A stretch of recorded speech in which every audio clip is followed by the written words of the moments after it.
to Freebie Friday, to bring Freebie Friday to you. So every Friday, I will be going live or sharing a recorded video with something for free, whether it be free tips, free strategies, free tools, free advice, free connection, something for free, and always on Friday. So here we are for episode 2. And what is today about?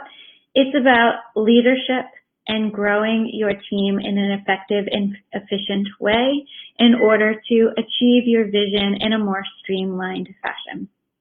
So bringing on virtual staff is similar to bringing on staff that is also local. So whether you're running a company that is virtual in nature, whether it's in person or whether it has a combination of both, you're going to need leadership skills to manage your people. Whether they work for you full-time or they're part-time or they're consultants, you're still going to need leadership skills.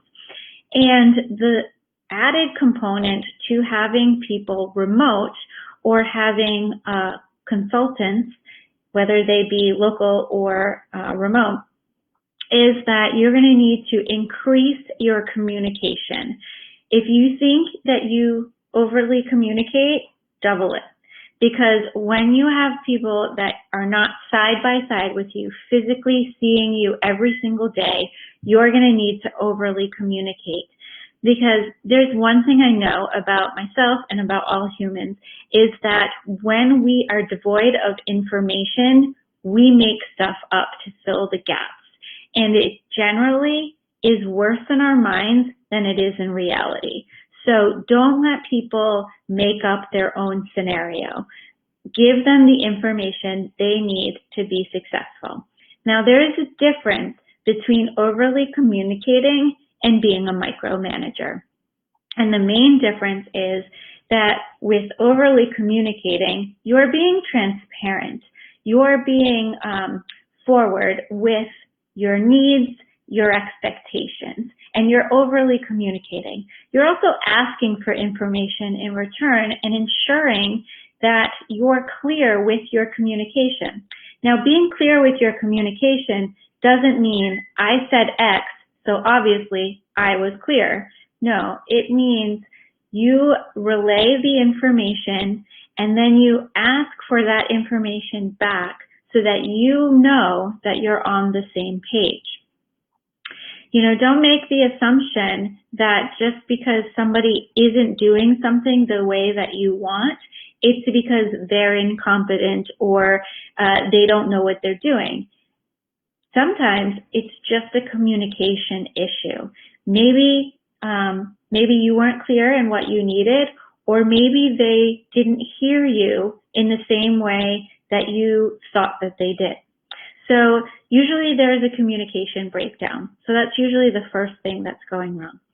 So when you have remote staff or when you have staff that is not side by side with you every day, you need to overly communicate. You need to make sure that that communication is clear. You also need to make sure that they have everything that they need to be successful. So some examples might be, you know, do they have all the skills to accomplish the task that you've asked them to accomplish? Do they have all the tools to accomplish this task? Do they have all the right security privileges and passcodes and things of those nature? So, you know, ask questions. Start with questions. If something isn't going the way you want it to go, ask for why, right? But not so simply like that. Instead, you want to say, you know, what do you need to be successful? Or here was my expectation, and here's what I'm missing. What can I do to help you achieve my expectation? Right? So one of the tools that I like to use with my team is Asana, A-S-A-N-A. Now, you can use any project management tool. This tool happens to have a free version, and it's pretty easy to use and also has a very vast library of help docs. So that's why I like to use it. It allows me to not just create very detailed instructions on what I'm looking for, but it allows me to upload photos and files, create post links, all sorts of things. It allows me to integrate with other tools like Toggl for tracking time per client, with Google for document management, and even with my system, my e-commerce system, so that when I onboard clients, it automatically creates tasks for my employees to onboard those clients. So I like this tool. It's very vast and it's easy to integrate it with other tools through the use of Zapier. So Zapier is another tool that starts out for free. That's an integration tool and I love it. So I recommend that one as well. The third tool I recommend is a password manager. And I recommend this not just because you should have a password manager, but because it allows you to share your credentials with your employees as needed without actually giving them access to your plain text passwords. So you're granting access to applications without actually giving them passwords. So it's genius because then you can turn off access as needed. So that's LastPass. You can use any password manager. They almost all have this feature. The top two on the market right now are LastPass and OnePass. I use LastPass because I was gifted it while I was at Harvard, and I've used it ever since. But a lot of people like OnePass as well, so feel free to use either one of them. So again, the things that you want to focus on when you are building your team is to ask good questions in the interview process to make sure that you hire the right people. Remember that fit is hard to teach, but skills are not.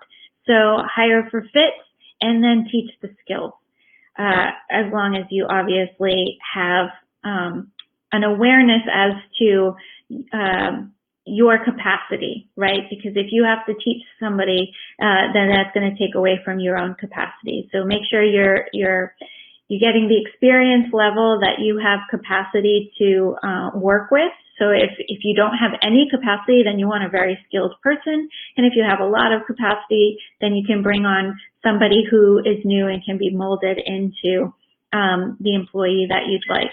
But always hire for fit first, because it's harder to integrate somebody into your team that's not a good fit, because those aren't things that you can generally teach somebody. And a good way to know this, a good way to look out for this, is to have a very clear definition of what your values are and what your vision statement is, and make sure anybody that you hire aligns with those values and is really passionate about helping you achieve that vision. So that's how you hire the right people. And then to keep them and to make them as successful as you can enable them to be is to look to inspire rather than manage, and to overly communicate and to overly provide for them so that they're set up for success. And then some free tools that you can use to enable that success is a project management tool such as Asana, a communication tool such as Slack or WhatsApp. These are both free. A password manager such as LastPass or OnePass, and an integration tool such as Zapier. So I will come back in and comment and add links to all of these software tools, but you can just find them on the internet as well. So I hope you've enjoyed this episode of Freebie Friday. If you have and you would like to share the love, then I would love for you to subscribe to my YouTube channel or to follow me on Facebook. So cheers, everyone. Thank you, and I hope that you have a great weekend. Bye.